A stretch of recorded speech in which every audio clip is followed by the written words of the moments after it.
الحمد لله رب العالمين وأفضل الصلاة وأتم التسليم على سيدنا وحبيبنا ومولانا محمد وعلى آله وأصحابه أجمعين. اللهم علمنا ما ينفعنا وانفعنا بما علمتنا وزدنا علما وعملا وفقها في الدين يا رب العالمين وألحقنا بعبادك الصالحين. We continue with our book الترغيب والترهيب by Hafiz al-Mundhiri, one of the greatest scholars of the 6th century, on the chapter of clothing. We started 2 weeks ago. We will continue inshallah on. We stopped on the chapter regarding wearing silk and gold jewelry for men. This is completely prohibited for men in all forms. Here, a point that I missed out last week on the commentary was, just as it is forbidden upon men, likewise it is forbidden upon boys. This is something that the shurrah, or those who explain the hadith, the muhaddithin, they explain in the footnotes that just as it is haram to make men, elderly men, meaning any men in the form of sharia, means a person who has reached the age of puberty. So the moment a boy hits 12 or so, 11, 12, 13, he is already a man. In the sharia, he is already a man. It does not mean 18. There's no such thing as 18 in sharia. Sharia, the moment he turns he turns mature, he automatically becomes a man. And all the obligations of sharia is obligatory upon him, is fard upon him. So likewise, boys, we are not meant to be making boys wear gold or silk in any way. Why? This will give them such an upbringing where they'll get used to the luxury.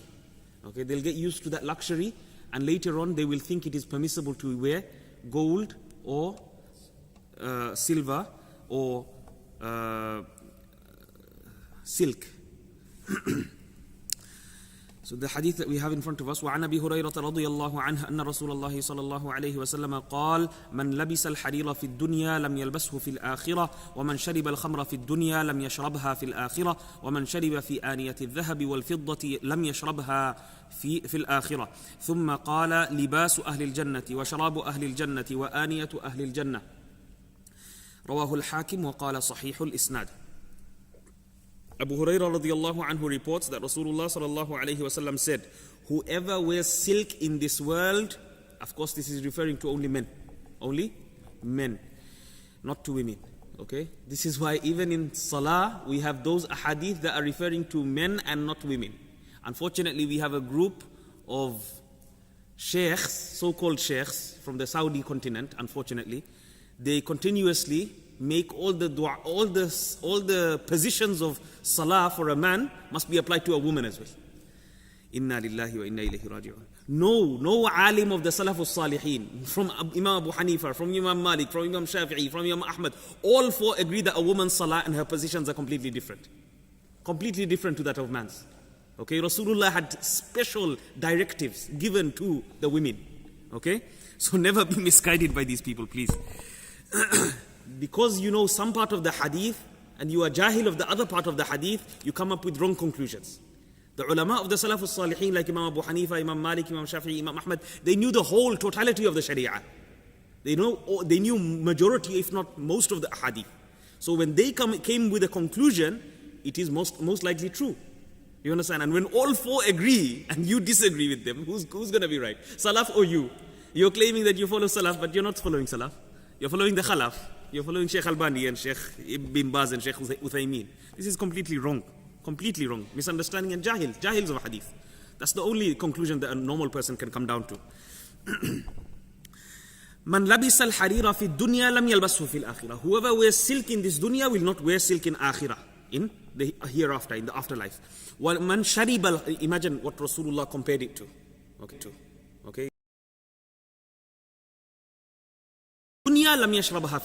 Whoever drinks alcohol in this dunya will not coming down. So these four special rivers this person who drinks alcohol in this world intentionally, going against the command and instruction of Allah subhanahu wa ta'ala, will not be drinking this alcohol in akhirah. And remember, in the previous hadith we mentioned, even if he enters Jannah, he will still be forbidden to drink from that alcohol that Allah subhanahu wa ta'ala has prepared, especially for those who restrain themselves in dunya. Likewise, especially the silk, even if a person goes into Jannah, will not be able to wear this special silk garments that Allah subhanahu wa ta'ala has prepared for him, especially in Jannah, VIP garments. You will be prohibited from wearing such a thing even if you enter Jannah. Okay, so let us be very mindful of wearing such lavish clothing. وَمَنْ شَرِبَ فِي آنِيَةِ الذَّهَبِ وَالْفِضَّةِ لَمْ يَشْرَبَهَا فِي الْآخِرَةِ يَا رَبَّ الْعَالَمِينَ. Imagine, he's comparing it to khamar and silk as well, on that same level. Okay, whoever uses the utensils, cups, plates, bowls, made of gold and silver, pure gold and silver, he will not drink in the cups and plates and goblets that Allah subhanahu wa ta'ala has prepared, the jugs and everything, mugs, everything Allah has prepared in Jannah. You will be prohibited from drinking and eating from those luxurious items and utensils and vessels. And then Rasulullah went on to explain the clothes of the people of Jannah, the drinks of the people of Jannah, the vessels and the containers of the people of Jannah. Allahu Akbar. This is a Sahih Hadith. وعن عقبة بن عامر رضي الله تعالى عنه قال أهدي لرسول الله صلى الله عليه وسلم فروج حرير فلبسه ثم صلى فيه ثم انصرف فنزعه نزعا شديدا كالكاره له ثم قال لا ينبغي هذا للمتقين رواه البخاري ومسلم. Here most probably this hadith is narrated in regards to before the prohibition of silk, before the absolute prohibition of silk. Here Rasulullah sallallahu alayhi wasallam was given a robe like this. He was given a robe that was made of silk as a gift. Okay, a person gave him as a gift. Rasulullah wore it and he prayed in it. But as soon as he prayed in it, after he finished prayer, immediately he took it off and he threw it away, like as if he was disgusted with it, as if he was disgusted and he didn't like it at all. He detested it. ثم قال هذا لا ينبغي للمتقين. This is not suitable for any pious believer, any pious person who believes in Allah and the last day. This is not suitable for such a person. So, of course, in his salah, maybe he had some type of a revelation from Jibreel alayhi salam or someone, or one of the angels, to say that this is not appropriate for any believer. Okay, this riwayah is in Bukhari and Muslim. وعن حذيفة رضي الله عنه قال نهى رسول الله صلى الله عليه وسلم أن نشرب في آنية الذهب والفضة وأن نأكل فيها وعن لبس الحرير والديباج وأن نجلس عليه رواه البخاري. Hadiths radiallahu anhu, he reports that Rasulullah sallallahu alayhi wasallam prohibited, here with clear words, prohibited. He made forbidden to drink in vessels and utensils, cups, plates, mugs, all of those things are included. Or vessels that are made, or containers that are made in gold or silver. وَأَن نَأْكُلَ فِيهَا, and to eat from therefrom. وَعَنْ لُبْسِ الْحَرِيرِ وَالدِّيبَاجِ, and from wearing fine silk and thick silk. Fine silk and thick silk. And these are the descriptions that Allah subhanahu wa ta'ala mentions also in Quran. Istabraq, وَحُلُّ أَسَاوِرَ مِن فِضَّةٍ. And in Jannah we'll get bracelets of gold and silver. Okay? In Jannah you'll get bracelets of gold and silver. You'll be wearing the taj. You'll be wearing the crown that will be made of pure gold. Those are mentioned also in hadith. All of the people of Jannah will be given these. Subhanallah.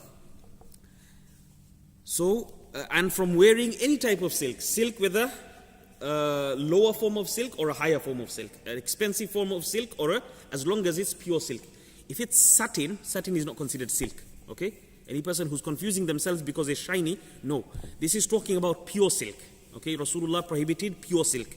وَأَن نَجْلِسَ عَلَيْهِ, and even to sit on pure silk. So even if your cushion, like your sofa or something, is made of pure silk, it is haram upon a person to sit upon such a thing. Even for example, your beddings or your mattress covers, if they are made of pure silk, then it is not allowed for you to be using these things. وَأَن نَجْلِسَ عَلَيْهِ, and even to sit on them. This is narrated in Bukhari. وعن أبي هريرة, of course, before going on to the next hadith, I wanted to mention one more thing, is something which is not pure silk, something which is mixed with other metals, okay, has the color of silk.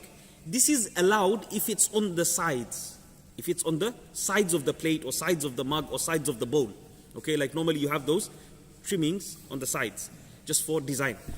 If it's not pure gold, and the gold is not more than the other metals that are there to plate it, then it's completely fine, it's not a problem, okay?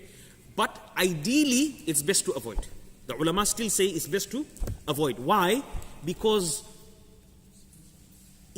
for example, plastic plates, you find them nowadays in Poundland, that's made of gold, the color gold. The color is not prohibited. Understand this well, the color gold is not prohibited. Okay? No scholar will ever say that the gold color itself is prohibited. No, upon men to use it. Initially, you're having a gold tray.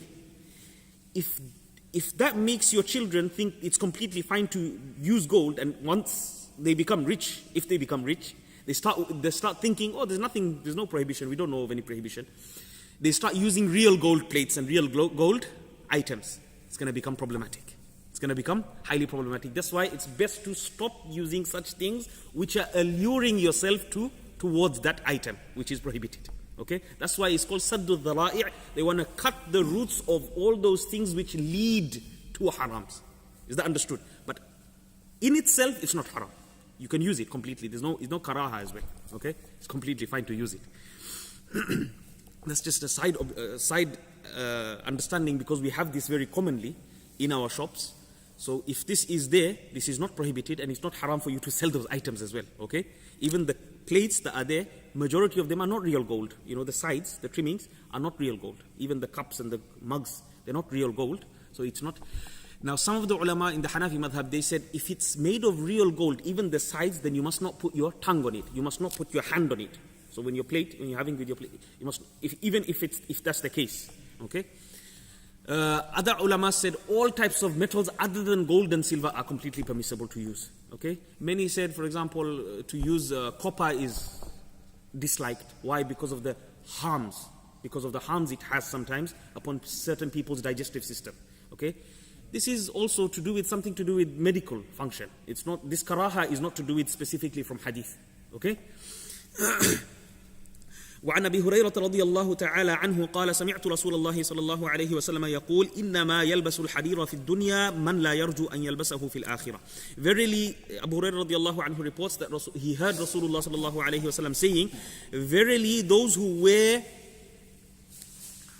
silk in this world does not hope, does not wish to wear it in akhirah. قال الحسن فما بال أقوام يبلغهما هذا عن نبيهم فيجعلون حريرا في ثيابهم وبيوتهم. رواه أحمد من طريق مبارك بن فضالة. Here, Hasan al-Basri. Generally when Hasan just comes as a in the narrator of a hadith, generally it refers to Hasan al-Basri. Hasan al-Basri was one of the greatest tabi'een. He met hundreds and hundreds of Sahaba. So he studied and was with all the senior Sahabas. So his knowledge is, of course, is going to be taken directly from the Sahaba. When he speaks of anything, it's going to be directly taken from the Sahaba. And as we know, he was a great wali of Allah as well. Great friend of Allah subhanahu wa ta'ala. He says, what is the situation of a people that hear these prohibitions of gold and silk?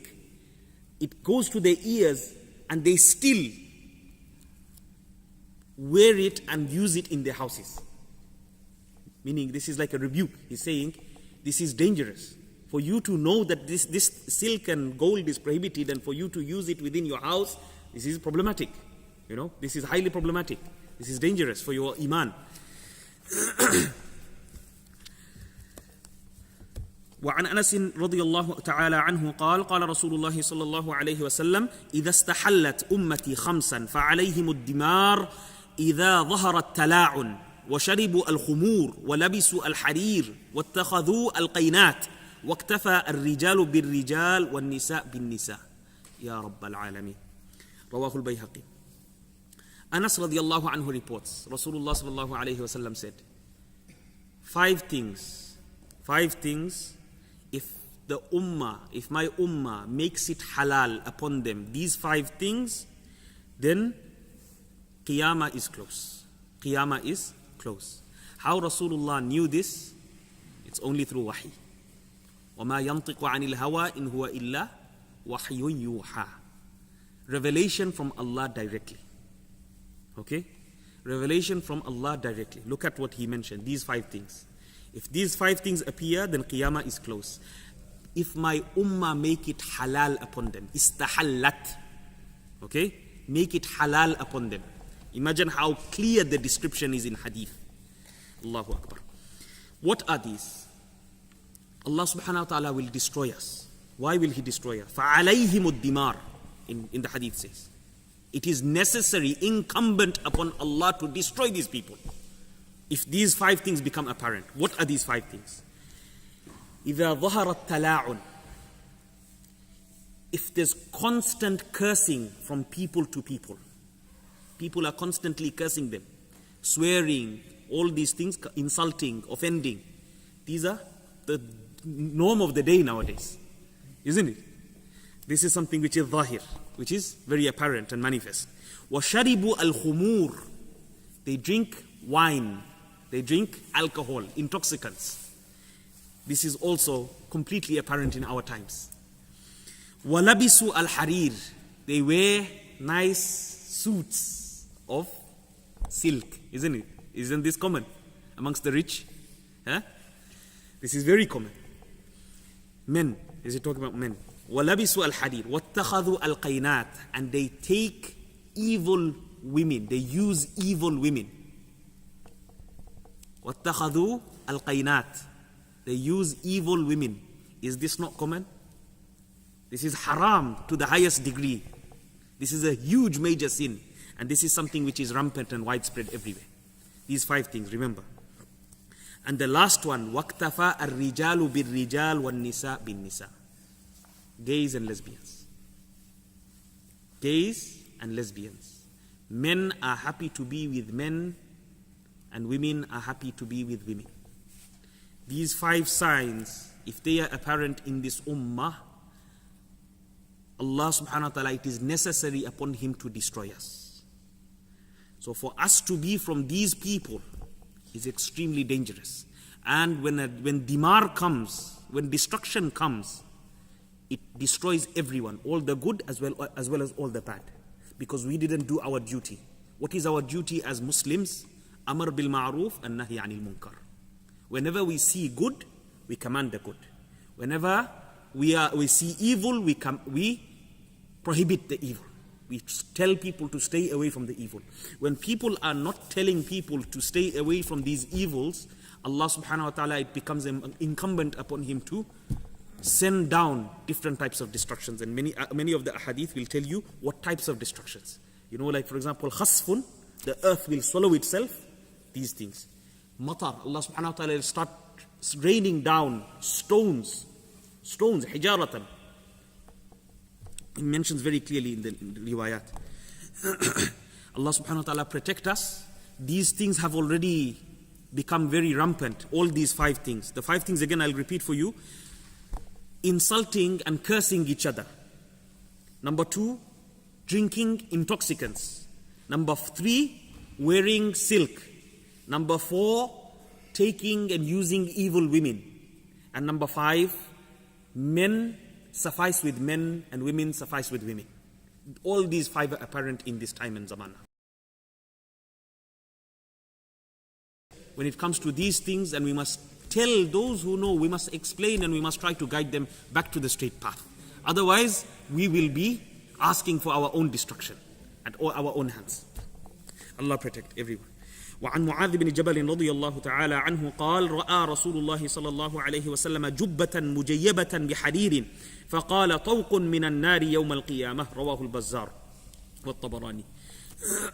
Mu'adh bin Jabal رضي الله عنه says that Rasulullah صلى الله عليه وسلم saw a person wearing a jubbah, wearing a tube, wearing a jubbah which was engraved and decorated with silk. Okay, it was decorated with silk. That jubbah had silk on. Rasulullah immediately said, this piece of garment will become like a collar of fire on the day of judgment for this person. This is how severely Rasulullah sallallahu alaihi wasallam spoke about wearing silk for men. Okay, for women it's completely permissible.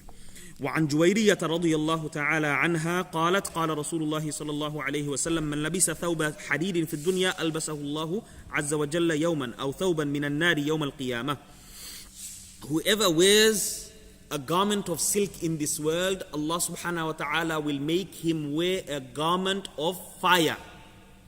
Garment of fire. This is how severely it is prohibited in hadith. Okay, it is for us to see with our own eyes here. Allah subhanahu wa ta'ala protect us from wearing such clothing. من لبس الحرير ألبسه الله يوم القيامة من نار ليس من أيامكم ولكن أيام الله الطوال. وعن أبي أمامة رضي الله تعالى عنه أنه سمع النبي صلى الله عليه وسلم يقول من كان يؤمن بالله واليوم الآخر فلا يلبس حريرا ولا ذهبا. Whoever believes in Allah and the last day must not wear gold and silk. Must not wear silk and gold. رواه أحمد مسند إمام أحمد. وعن ابن عباس رضي الله تعالى عنهما أن رسول الله صلى الله عليه وسلم رأى خاتما من ذهب في يد رجل فنزعه وطرحه وقال يعمد أحدكم إلى جمرة من نار. One person was wearing a gold ring, pure gold ring. This is for men again. Pure gold ring. Rasulullah sallallahu alayhi wasallam saw it, he took it off and he threw it from that person's hand. He saw it in another person's hand, he took it off and he threw it on the floor. Another Sahabi, and Rasulullah said, this is like a coal of fire that you have on your hand. Like a coal of fire of Jahannam that you have in your hand. So, gold is absolutely prohibited. Gold is absolutely prohibited, whether it's chains, whether it's bracelets, whether it's ear piercings, whether it's rings. Okay? Absolutely prohibited. Then Rasulullah ﷺ said, this is a piece of coal of fire from Jahannam. Then another man said, pick it up and take benefit, meaning go and sell it and take the money from it. He said, no, I will never pick up something which Rasulullah ﷺ threw on the floor. If Rasulullah threw, this is the amount of adab they had. This is part of adab. It's not that it was haram. It was completely okay for him to take back his gold ring and to go and sell it and to take benefit from that. But the problem is when Rasulullah threw it out of adaban li Rasulillah, he didn't pick that gold ring up. He said, no. When Rasulullah threw it, why must I take any benefit from such an item? Is that understood? Allahu Akbar. This is the adab that Sahaba had for Rasulullah sallallahu alayhi wa sallam. وعن أبي سعيد رضي الله تعالى عنه أن رجلا قدم من نجران إلى رسول الله صلى الله عليه وسلم وعليه خاتم من ذهب فأعرض عنه. In this case, a person came from Najran, he had a gold ring on him. Rasulullah immediately turned away when he saw the ring on his finger. When he saw the ring on his finger, immediately Rasulullah turned away from this person. Just like Rasulullah in the other hadith where two of the messengers came and they didn't have a beard. Rasulullah turned away. You want Rasulullah to turn away from you on the day of Qiyamah? Then don't have a beard. Okay? The sunnah of Rasulullah is to have a beard, whether we like it or not. Whether we like it or not is to have a beard. This is the sunnah of Rasulullah. According to many of the ulama of the Salafus Salihin, it is wajib. It is not sunnah, it is wajib. Many, majority of the ulama of the Salafus Salihin. Only the later on scholars, they started making excuses. Okay? To have a beard, it is wajib. Majority of the scholars, it is wajib, not sunnah. We know it to be sunnah because Rasulullah had a beard. Okay? But make sure, please, this is also another point, on a side point.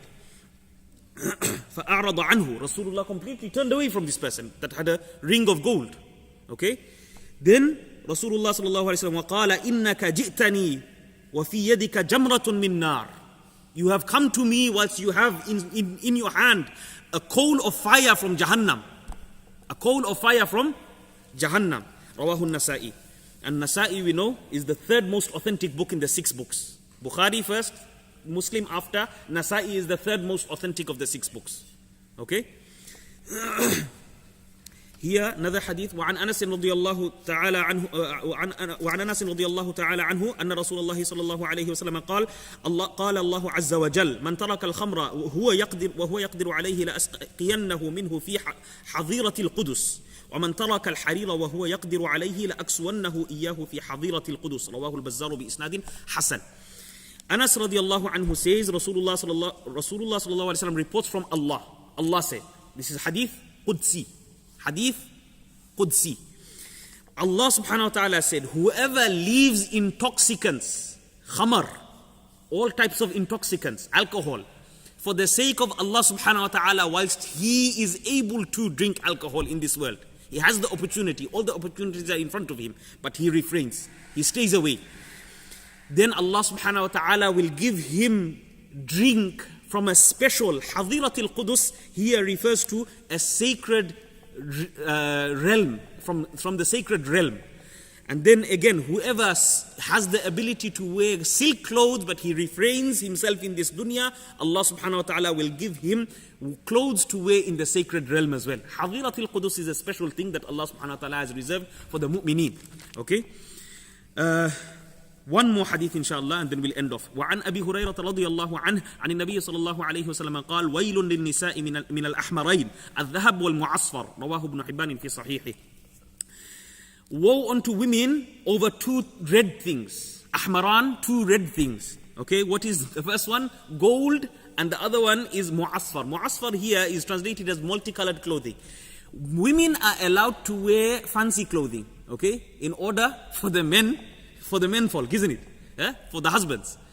So here, when they overindulge in gold, when they overindulge in silk, when they overindulge in clothing, then now it becomes a cause of their destruction sometimes.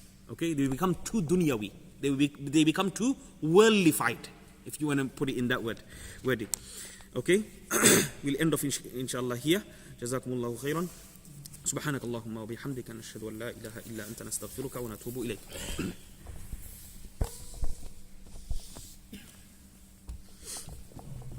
الله